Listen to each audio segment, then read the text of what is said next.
السلام علیکم ورحمۃ اللہ وبرکاتہ۔ الحمد للہ رب العالمین والصلاة والسلام علی عبدہ ورسولہ الامین وعلی آلہ وصحبہ اجمعین ومن تبعہم بإحسان الی یوم الدین وبعد۔ عن ابی ہریرہ قال قال رسول اللہ صلی اللہ علیہ وسلم من کان منکم مصلیا بعد الجمعہ فلیصلی اربعا، رواہ مسلم۔ معزز سامعین کرام اور عزیز طلبہ، آج میرے درس حدیث کا موضوع ہے نماز جمعہ سے پہلے اور بعد کی سنتیں۔ حضرات گرامی، جمعہ سید الایام اور اشرف ترین دن ہے۔ جمعہ مسلمانان عالم کی ہفتہ واری عید اور مسرت و شادمانی کا دن ہے۔ ہمارے نبی اکرم جناب محمد رسول اللہ صلی اللہ علیہ وسلم نے ہمیں اس دن کا خوب اہتمام کرنے کا حکم دیا ہے۔ ہم مسلمانوں کو اپنے نبی کے حکم کی تعمیل میں غسل کر کے، عمدہ کپڑا زیب تن کر کے اور خوشبو لگا کر مسجد میں آنا چاہیے، اور جب آپ مسجد میں آ جائیں تو سب سے پہلے 2 رکعت تحیۃ المسجد ادا کریں۔ اس کے بعد اللہ آپ کو جتنی توفیق دے اتنی آپ نفل نمازیں پڑھیں، اس لیے کہ نماز جمعہ سے پہلے کی سنت کی تعداد متعین نہیں ہے۔ حضرت ابو ہریرہ رضی اللہ تعالی عنہ سے مروی ہے کہ اللہ کے رسول صلی اللہ علیہ وسلم نے فرمایا، جو شخص جمعہ کے دن غسل کر کے مسجد آیا فصلی ما قدر لہ، اور بقدر توفیق اس نے نماز ادا کی اور خطبے جمعہ کے ختم ہونے تک خاموش رہا، پھر امام کے ساتھ نماز ادا کی، تو اس جمعہ سے لے کر کے دوسرے جمعہ تک مزید 3 دنوں کے اس کے گناہ معاف کر دیے جاتے ہیں۔ اس حدیث کو امام مسلم نے اپنی صحیح میں روایت کیا ہے۔ میرے محترم سامعین کرام، ذرا اس حدیث پر آپ غور کر لیں کہ اس حدیث کے اندر امت محمدیہ، امت اجابت کی فضیلت بیان کی گئی کہ کام کم ہے اور اجر اس کا زیادہ ہے۔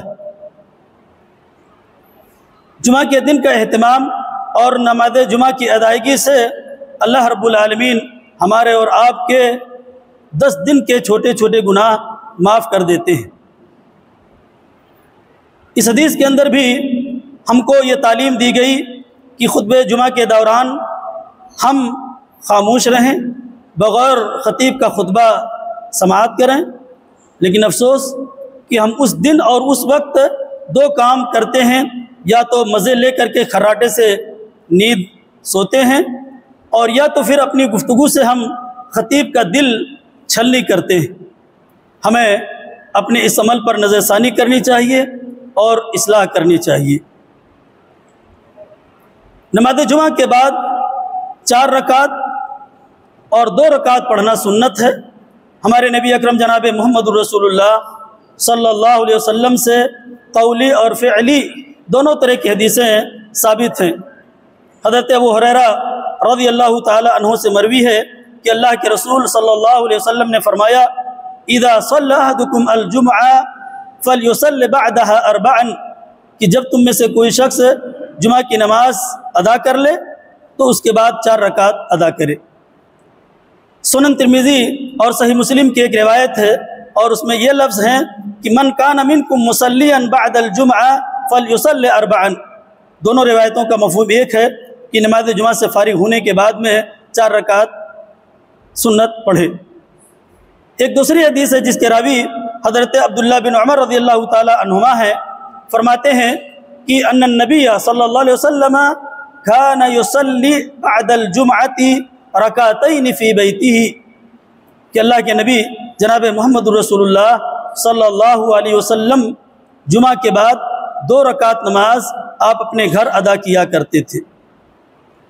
حضرات گرامی، ان دونوں روایتوں کے اندر بظاہر تعارض اور ٹکراؤ معلوم ہو رہا ہے۔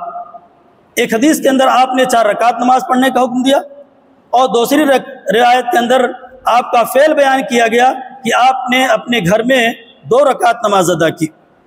حقیقت میں دونوں روایتوں میں کوئی تعارض نہیں ہے، دونوں روایتیں صحیح ہیں، صحیح مسلم کی روایتیں ہیں، اور دونوں روایتوں پر عمل کرنا درست ہے۔ دونوں روایتوں میں ٹکراؤ اور تعارض اس طرح سے نہیں ہے کہ ہمارے نبی اکرم جناب محمد رسول اللہ صلی اللہ علیہ وسلم نے جب یہ نماز مسجد میں پڑھی تو 4 رکعت پڑھی، اور جب آپ نے یہی نماز گھر میں ادا کی تو آپ نے 2 رکعت نماز ادا کی۔ آج کے درس کا خلاصہ یہ ہے کہ نماز جمعہ سے پہلے سنت قبلیہ کی تعداد متعین نہیں ہے، اس سلسلے میں ہمارے نبی کا کوئی عمل ثابت نہیں ہے، اور نماز جمعہ کے بعد 4 رکعت اور 2 رکعت نماز پڑھنا جائز اور درست ہے۔ اور اسی طرح سے ہمیں اپنے گھروں میں سنن اور نوافل کا اہتمام کرنا چاہیے، جیسا کہ اللہ کے نبی جناب محمد رسول اللہ صلی اللہ علیہ وسلم کرتے تھے اور آپ نے کرنے کا حکم دیا ہے۔ اللہ رب العالمین ہم سب کو اپنے نبی کی سنتوں پر عمل کرنے کی توفیق عطا فرمائے، آمین۔ وما علینا الا البلاغ، والسلام علیکم ورحمۃ اللہ وبرکاتہ۔